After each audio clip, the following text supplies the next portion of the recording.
So the question is a very common one, and that is that many people, non-Muslims and sometimes even Muslims, are perturbed that how come Aiesha, our mother, was married at a very young age. That it is possible that she was older. It is also possible that she was 6 at the time of engagement or 7. You find some so-called scholars. I graduated from the Islamic University of Islamabad with a master's focused in hadith. So-called scholars making these estimates based on some other evidences. It's like for example, Aiesha in one narration she says, I was engaged at the age of 6. In another narration she says, I was engaged at the age of 7. Sometimes she said 6, sometimes she said 7. That shows there's a difference of opinion, and therefore we cannot trust anything. But did she actually know her age or not? Allah knows best. So that's what they say, that's what they do. Subhanallah. And they bring the weakest of evidences to prove to prove that she was 18. So for example, they'd say that Asma bint Abu Bakr, who's the sister of Aiesha, was 10 years older than Aiesha. Asma, the older sister of Aiesha radiallahu anha, she was 10 years older than Aiesha radiallahu anha. Okay.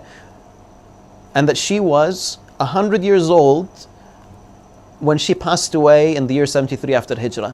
At the time of death, she was 100 years of age. Prove that Asma was 100 years old. Can you find Asma saying, I was 100 years old in this year, which I'm about to die in? You can't find something like that. It's based on a historian's logical guess, a guess. And this is put ahead of Aiesha saying, I was 9. In multiple sources, according to multiple eyewitnesses. Subhanallah. Yes?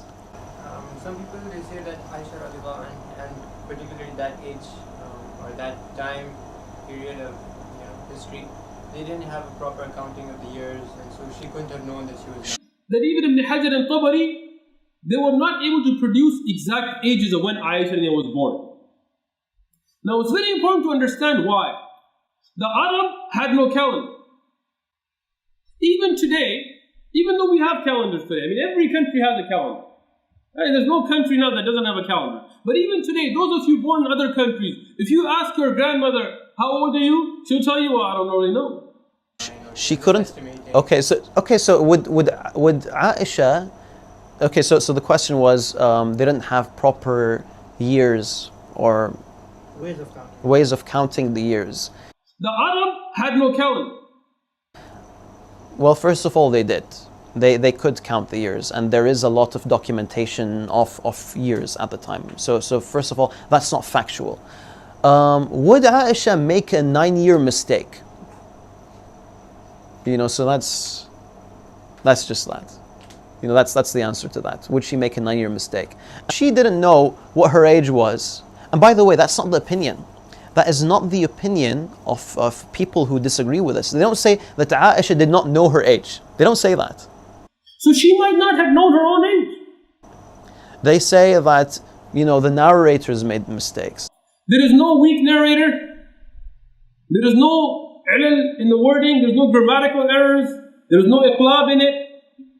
We see the hadith is sahih. Aiesha radiallahu anha said this, no doubt. But did she actually know her age or not? Allah knows best. I'm not discussing this to apologize for anything.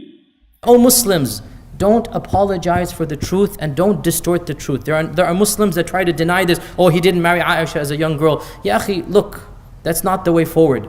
We don't lie for the sake of our religion. Astaghfirullah. We're not going to cover up the truth if people find it embarrassing. This is the reality. Deal with it. To be honest, mutawatir. To be honest, it's mutawatir evidence. Her saying, I was 9 years old. Our Prophet ﷺ married a young girl. And we are proud of this. And we're proud of that.